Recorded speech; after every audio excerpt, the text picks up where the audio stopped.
আল্লাহ পাক বলেন যারা ইমানদার, যারা নেক আমলওয়ালা, তাদের একটা বৈশিষ্ট্য আছে, সায়াজআলু লাহুমুর রহমানু ভুদ্দা।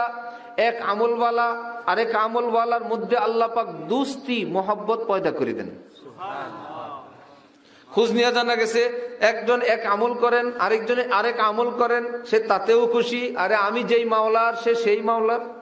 মাশাআল্লাহ মাশাআল্লাহ। ও মসজিদে কান্দে যে আল্লাহর জন্য, আমি রাস্তা রাস্তা গাস্ত করি সে আল্লাহর জন্য, ওই বেচারা ওয়াজ করে সে আল্লাহর জন্য, এই বেচারা আরেকজন উপকার করে সে আল্লাহর জন্য। উনি সাদা পাগড়ি পরছেন যে আল্লাহরে খুশি করার জন্য, আরেকজনে কালো পাগড়ি পরছেন সে আল্লাহকে খুশি করার জন্য। উনি কোরআনে পাকের তেলাওয়াত করেন যে আল্লাহর খুশির জন্য, আমি কোরআনে পাকের তরজমা পড়ি সে আল্লাহর খুশির জন্য। যিনি আজান দিলেন এক আল্লাহর জন্য, ইমাম বলবে ইমামতিও আমি আল্লাহর জন্য, খতিব বলবে আমি আমার আল্লাহর জন্য। আল্লাহ বলেন যদি আল্লাহর জন্য হয় একে অপরের মধ্যে একটা দুস্তি হবে, মহাব্বত হবে। এটা প্রমাণ এই আমলগুলো দুনিয়ার জন্য না, দলের জন্য না, কার জন্য? আল্লাহর জন্য।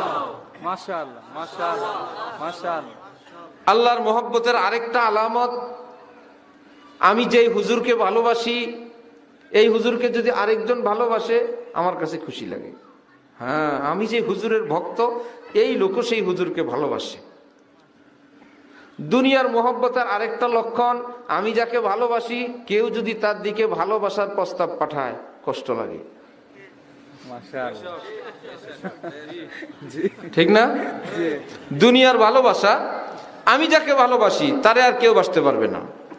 আর আল্লাহর জন্য ভালোবাসা, আমি যাকে ভালোবাসি তাকে যত বেশি ভালোবাসে ততই ভালো লাগে। সুবহানাল্লাহ। আমরা যেই দলের, যেই মতের, যেই চিন্তার, যেই তরিকার, যেই পীরেরই হই না কেন, সব গোলা গেলা কি আমার পীর সাহেবের কাছে, আল্লাহর কাছে।